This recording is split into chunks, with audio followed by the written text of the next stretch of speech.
What else is going on in the world that God sees? Horrors of Britain's worst ever grooming scandal revealed, with up to 1,000 kids drugged and abused. That means sexually abused. 1,000 rapes in this one area called Telford alone. And this is where the mass undocumented migrants came and settled. It's called the Telford sex scandal. This girl that you see here, Lucy Lowe, was raped at the age of 13 by Azhar Ali Mahmoud. She gave birth to his son at the age of 14. At the age of 16, the abuser set her, her mother, and her sister on fire inside their house in the year 2000. This was covered up. They said, we don't have any migrant problem. The Telford sex gang ringleader, Mubarak Ali, is set to be freed early after serving only 5 years out of a 22-year jail sentence. This is no justice. This is a travesty of justice. And you know, if we had a chance for revival again from God in England, how many pastors would speak about justice? But they don't talk about it now. They don't do it in church now. What if they get more power? Hey, more power, more church members, more tithes and offerings, more corruption. I'm not blaming pastors. You know, I love pastors. But where are you speaking out against this? Because this is a gospel issue. If we're not known as ministers of justice, who is? If not we, who?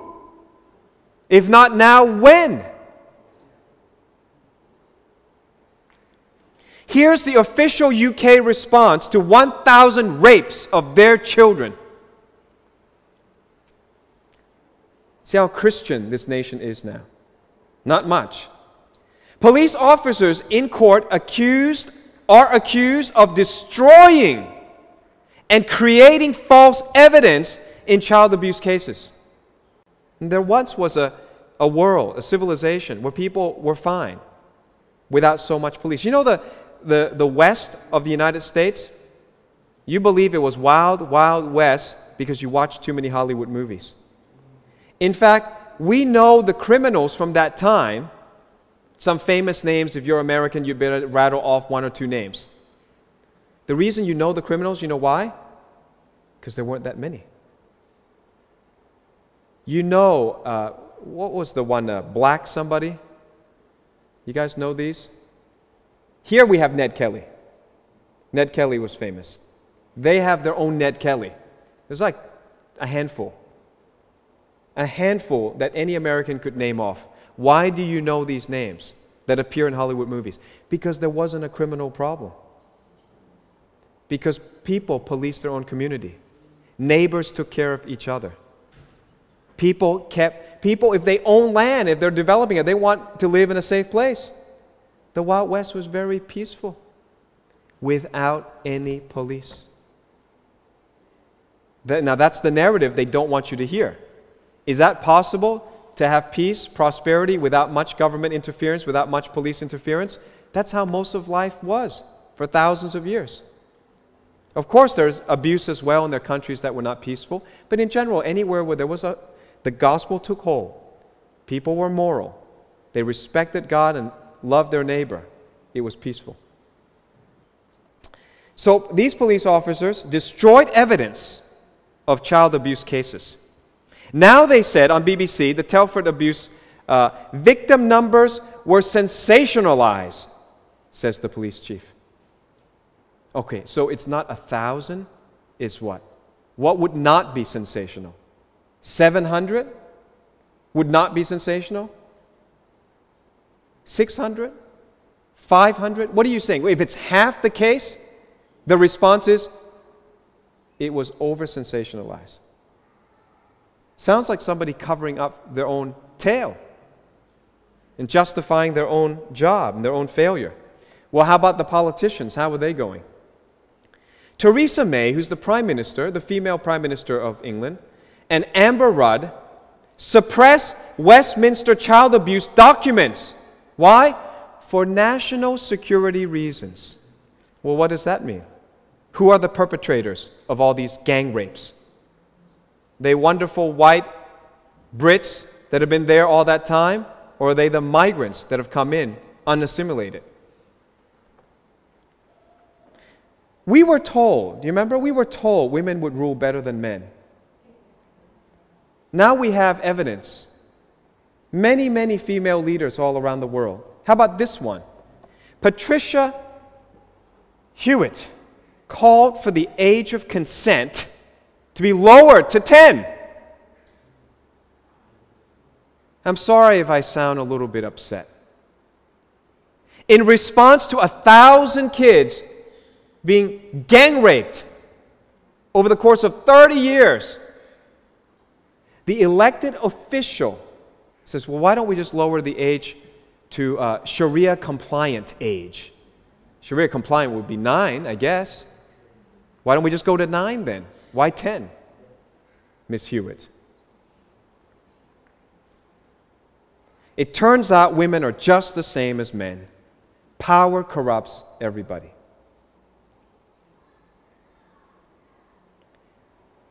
Well, what's England's priority? If the police aren't solving the problem of 1,000 rape cases, what is their priority? You want to know what the police is actively doing right now? It's this week's news.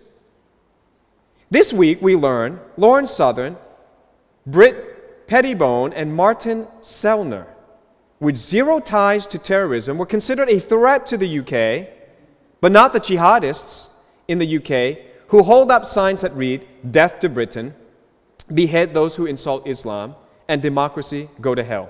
I predicted this in 2014, during the blood moons.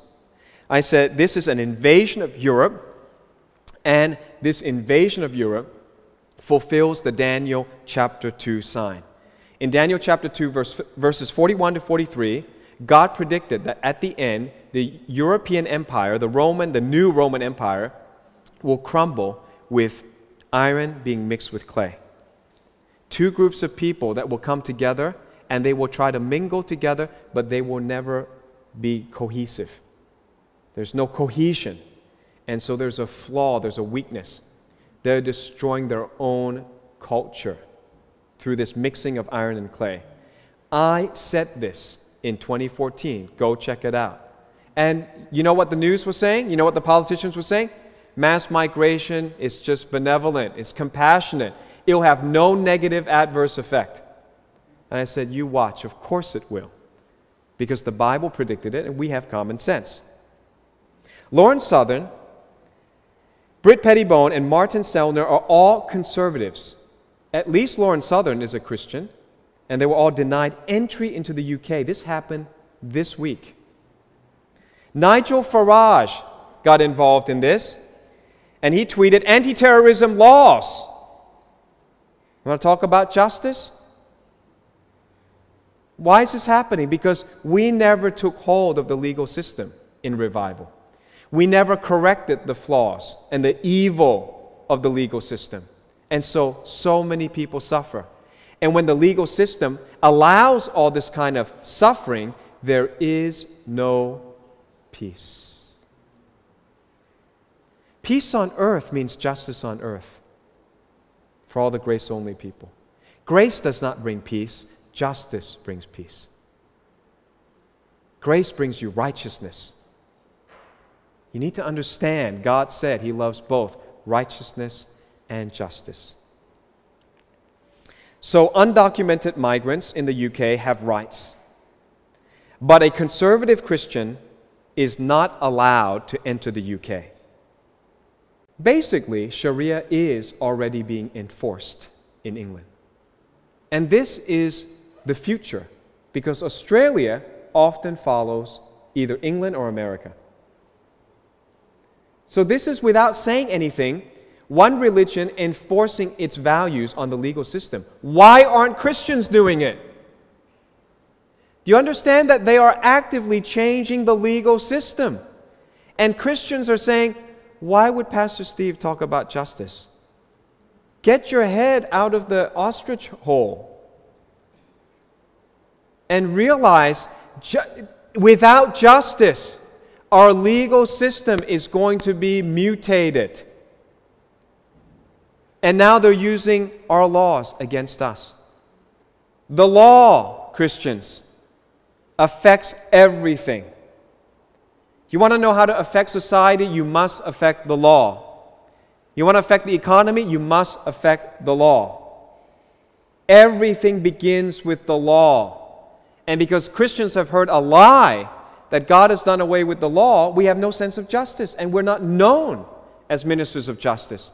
And no Christian is called upon to be experts of justice. I am. I am, because I study God's Word. How could you get a higher law than that? Total justice, total order, total peace is possible on earth. If the Bible starts out with the law, everything in this world starts out with the law. The economy depends on the law.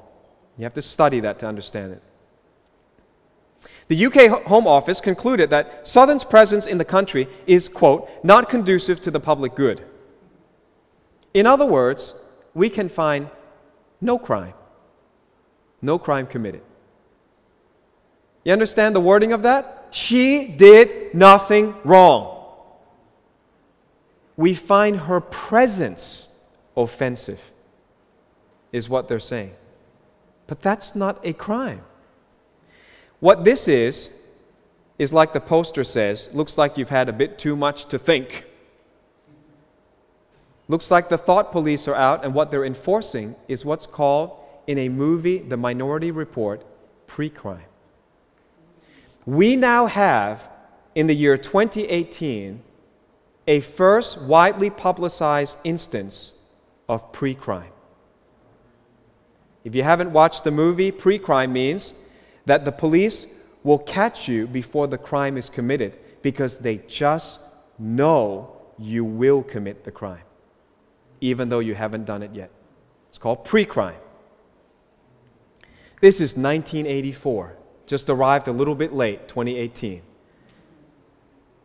It's just like George Orwell's fictional thought crime in the novel 1984. He talked about a tyrant state, a tyranny that will come upon the world because it's heading towards socialism, where we keep giving up our rights into a big government, a socialist government that tells us we can't do anything without them. Well, how did we survive for the past 6,000 years? Nobody had welfare, big police state, none of this. We were fine. But now most kids absolutely believe 1984. We must have big government take care of everything. We couldn't possibly build a road without the government. Well, how did roads get built all the way from the east coast of Plymouth Rock to California? It wasn't government involvement. People decided to build roads. Of course you build a road. If you're involved in community, you love your neighbor, you want to engage in commerce. But nobody thinks this anymore. Everybody absolutely is fixed on this idea that is fairly new to the world. So what is hate crime? Let me read to you from the Metropolitan Police of England. What is hate crime? Quote, if someone does something that isn't a criminal offense, but the victim, well, wait a second, how do you have a victim if there's no offense? But the victim or anyone else believes it was motivated by prejudice or hate, we would class this as a hate incident. Though what the perpetrator has done may not be against the law, their reasons for doing it are. This means it may be possible to charge them with an offense. And so they detain Lauren Southern for 6 hours at the border and asked her how serious she is about her Christianity. I said it's coming. And the people who listen don't believe me. I guess some of you do believe me. That's why you're subscribed, of course. But we're not preaching end time just to rapture now, get away. We have to live this life and be salt and light for as long as Jesus delays. And we have to impact the judicial system, the justice system. Otherwise, there will be no justice and no peace. And they will keep encroaching because one thing about government, they keep growing, they never shrink back. One thing about taxes, they keep growing, they don't reduce. You understand? It's like boiling a frog. You just get him in lukewarm water, tepid water first, and you turn up the heat slowly. Because if you boil it at the beginning, the frog has the ability, as soon as it jumps in, to jump out. So they always start off, well, tax will be 5%. You won't feel it so much, so you won't complain. Then it will be 9%. Then it will be 15%. Now we got in Australia 40% tax. People used to go to have revolutionary wars over much, much less oppression. But everyone accepts it because, well, you can't live without government. You can't live without these services. Now, we believe the Bible. We have to, as much as we can, comply. But it ever gets to the point where they're completely unjust, and this seems very unjust, then we need to call upon leaders who have influence, like Nigel Farage, like some righteous leaders, to change the situation and bring in a biblical system. And the biblical system is the best for everybody. Some of the Christians critique and say, how would it work? You're saying everybody has to be Christian. No, dummy. The 10 Commandments work. You don't have to all be Christian. Everybody benefits. Amen? So we put this out not too long ago, censored, our Orwellian 1984 future. I mean, how prophetic is this? Many of you never listened to this. You were not here. Censored. Now we're going to put this on Play on Demand. That means you can go, buy it, and you can get access and watch it immediately on your whatever device.